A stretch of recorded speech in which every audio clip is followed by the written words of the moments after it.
سلمان صاحب آپ کیا کہیں گے داعش اور ٹی ٹی پی اس کو ایک ہی تناظر میں دیکھا جائے اور کیا القاعدہ سے کوئی تعلقات ہیں ان کے؟ D G I S P R سے آج سوال بھی ہوا اس بارے میں، انہوں نے کہا ہماری سرحدیں محفوظ ہیں، اگر طالبان ٹی ٹی پی کے خلاف کچھ نہ کر سکے تو ہم کیا کریں گے؟ دیکھیں، جہاں تک دہشت گردی کی بات کی گئی ہے اور اسلام کے ساتھ منسلک کیا گیا ہے تو اسلام دہشت گردی کی اجازت نہیں دیتا۔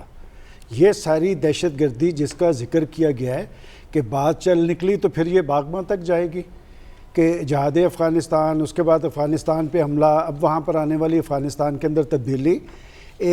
پریزیڈنٹ جو بائیڈن 24 گھنٹے سے کہہ رہے تھے کہ داعش کا حملہ ہوگا، اور دلچسپ بات یہ ہے کہ وہاں پر امریکہ نے طالبان پہ یا طالبان نے امریکہ پہ کوئی الزام نہیں لگایا، اور اگر داعش نے کیا ہے تو بڑی قابل مذمت ہے۔ لیکن یہ جو اسلامی دہشت گردی کہی جا رہی ہے، یہ جو کشمیر کے اندر نہتے اور مظلوم اور معصوم کشمیریوں کے ساتھ ہو رہی ہے، یہ بھی بہت بڑی دہشت گردی ہے۔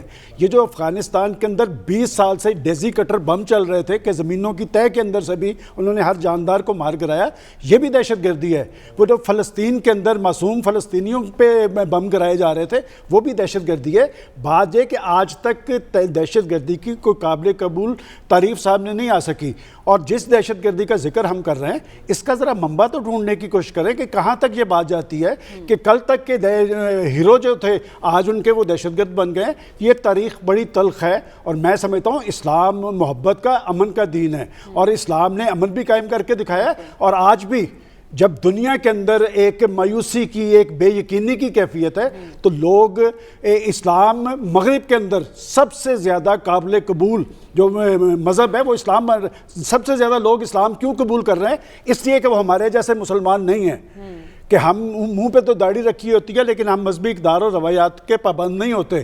وہ لوگ اسلام کو سمجھ رہے ہیں تو وہ زیادہ مہذب ہیں، وہ زیادہ پرامن ہیں، وہ اپنے بیہیویئر سے لوگوں کو متاثر کرتے ہیں۔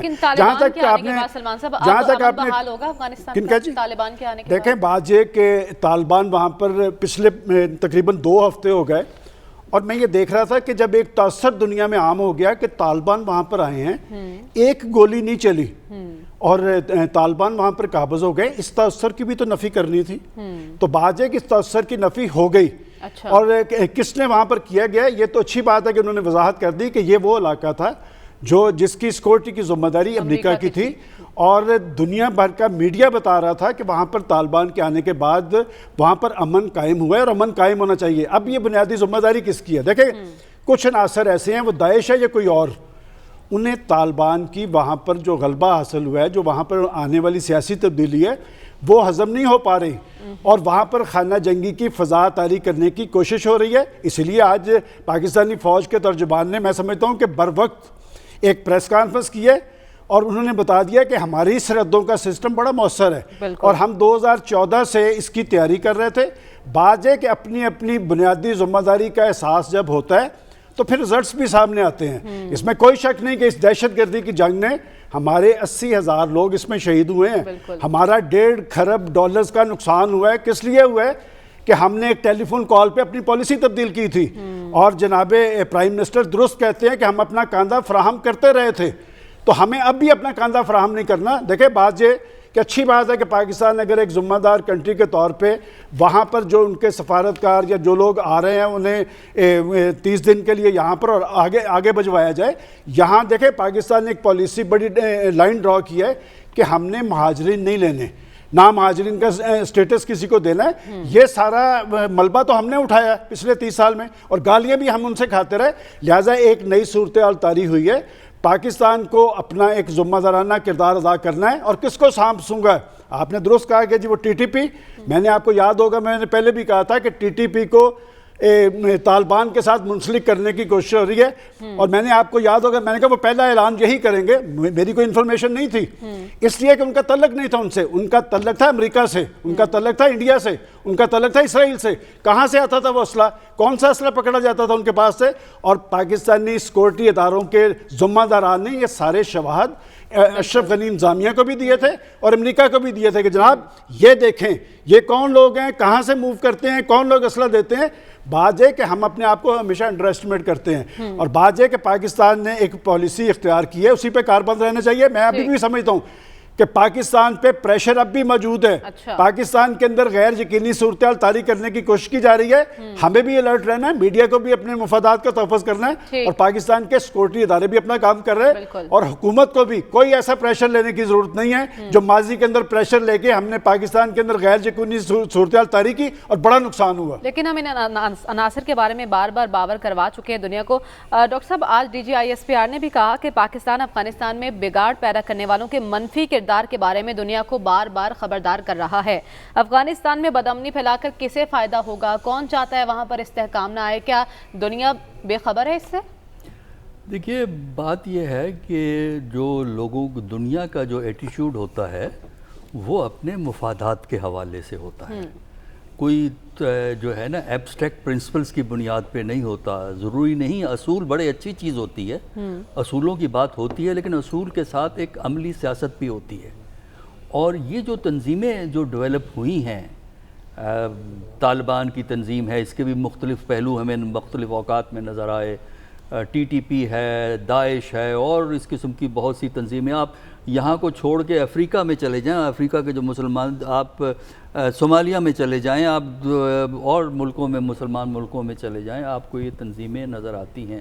دیکھیں, ان کا تعلق جو ہے وہ بنیادی طور پر اسلام سے نہیں ہے, بلکہ ان کا تعلق ہے مسلمانوں کی سیاست سے. اگر آپ مسلمانوں کی ہسٹری کو اٹھا کے دیکھتے ہیں تو آپ کو ایک ریڈیکل ٹریڈیشن نظر آتی ہے جس میں کلونیلزم کو انہوں نے چیلنج کیا ہے, اور مہدی سوڈانی کی موومنٹ بھی ہے, اسی طرح اور بہت سی موومنٹ ہیں. یہاں سب کانٹیننٹ میں آپ کو سید احمد شہید کی موومنٹ ہے. اچھا, ہوا یہ ہے کہ جب ہم موجودہ دور میں آتے ہیں, یہ تو ماضی کی باتیں ہیں نا, جب ہم موجودہ دور میں آتے ہیں تو پہلی جو سٹرگل ہمیں نظر آتی ہے وہ نظر آتی ہے مسلمانوں کی دوسروں کے خلاف.